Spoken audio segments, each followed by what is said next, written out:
नमस्कार। स्वागत है आपका परत दर परत व्यू चैनल में। मैं हूं इंद्र मोहन शर्मा, बेंगलोर से। विश्लेषण कार्यक्रम में आज का मुद्दा है हरियाणा बीजेपी के प्रदेशाध्यक्ष बने मोहनलाल बडोली। अब सवाल ये उठता है कि ये मोहनलाल बडोली कौन है। मोहनलाल बडोली राई विधानसभा क्षेत्र से बीजेपी के विधायक हैं और वो राष्ट्रीय स्वयंसेवक संघ से भी जुड़े रहे हैं। इतना ही नहीं, हाल ही में जब लोकसभा 2024 का चुनाव हुआ था तो उस चुनाव में मोहनलाल बडोली को सोनीपत लोकसभा सीट से बीजेपी का उम्मीदवार भी बनाया गया था। लेकिन उस चुनाव में मोहनलाल बडोली अपने निकटतम प्रतिद्वंदी कांग्रेस प्रत्याशी सतपाल ब्रह्मचारी से पराजित हो गए। अब उन्हीं पराजित हुए मोहनलाल बडोली को बीजेपी के राष्ट्रीय अध्यक्ष जेपी नड्डा ने हरियाणा का बीजेपी का नया अध्यक्ष बना दिया गया है। इससे पहले बीजेपी हरियाणा के प्रदेश अध्यक्ष नायब सिंह सैनी ही थे, जो कि मुख्यमंत्री बनने से पहले थे और मुख्यमंत्री बनने के बाद भी वो प्रदेश अध्यक्ष ही बने हुए थे। लेकिन पिछले कुछ दिनों से चर्चा चल रही थी कि आगामी विधानसभा चुनाव को देखते हुए बीजेपी को हरियाणा में नया प्रदेश अध्यक्ष नियुक्त करना ही होगा। बीते दिनों जब पंचकुला में केंद्रीय गृह मंत्री अमित शाह बीजेपी के कार्यकर्ताओं की मीटिंग को संबोधित करने आए थे, तो उस वक्त उन्होंने साफ तौर से क्लियर कर दिया था कि आगामी विधानसभा चुनाव हरियाणा में मुख्यमंत्री नायब सिंह सैनी के नेतृत्व में ही लड़ा जाएगा। और उसी दिन से ही यह प्लानिंग शुरू हो गई थी कि जल्द ही हरियाणा में बीजेपी का नया प्रदेश अध्यक्ष भी नियुक्त किया जाएगा। तो उसी के तहत मोहनलाल बडोली को हरियाणा बीजेपी का नया प्रदेश अध्यक्ष नियुक्त आज कर दिया गया है। वे नायब सिंह सैनी के विश्वस्त जो शख्स हैं उनमें से एक हैं। लेकिन सवाल यह उठता है कि क्या मोहनलाल बडोली आगामी विधानसभा चुनाव में क्या फिर से बीजेपी को सत्तासीन करने में कामयाब होंगे?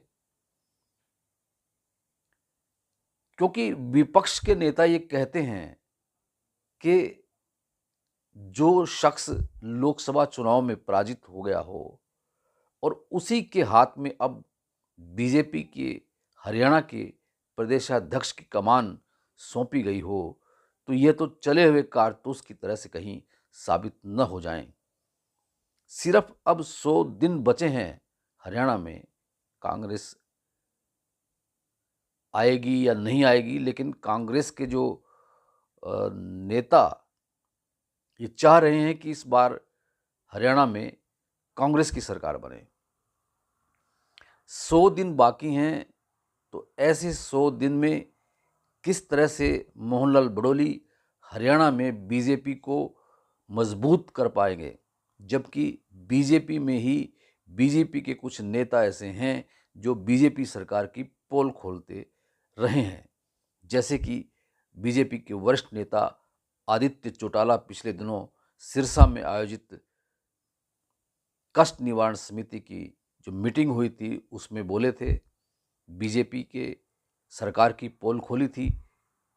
और इसी तरह से भिवानी महेंद्रगढ़ लोकसभा क्षेत्र से जो सांसद बने हैं फिर से धर्मवीर, उन्होंने भी पंचायतों पर गला घोंटने की बात बीजेपी की सरकार में कही गई। तो ऐसे में क्या बीजेपी फिर से हरियाणा में सत्तासीन होगी तीसरी बार? इधर जेजेपी के जो नेता हैं, वरिष्ठ नेता दुष्यंत चौटाला, जो कि बीजेपी और जेजेपी के गठबंधन की सरकार जो थी पिछले करीब 4.5 पौने 5 सालों में चली थी, उसमें वो हरियाणा के डिप्टी सीएम थे। उस वक्त वो कुछ नहीं बोले बीजेपी की कार्यप्रणाली के बारे में, सरकार के बारे में, क्योंकि वो खुद सरकार का एक हिस्सा थे। लेकिन आज उन्होंने ये भी कहा है कि ये जो 100 दिन बाकी बचे हैं चुनाव के, इन चुनाव में वो 100 दिन बीजेपी की पोल खोलेंगे।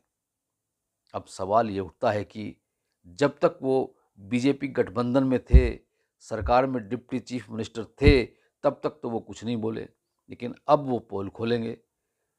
तो इस तरह से चौतरफा हमला अब बीजेपी पर और बीजेपी के प्रदेशाध्यक्ष मोहनलाल बुडोली पर होने वाला है।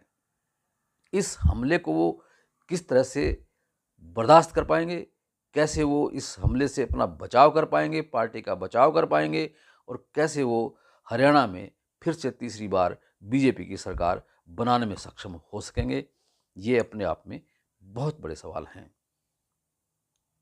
विश्लेषण कार्यक्रम में आज इतना ही।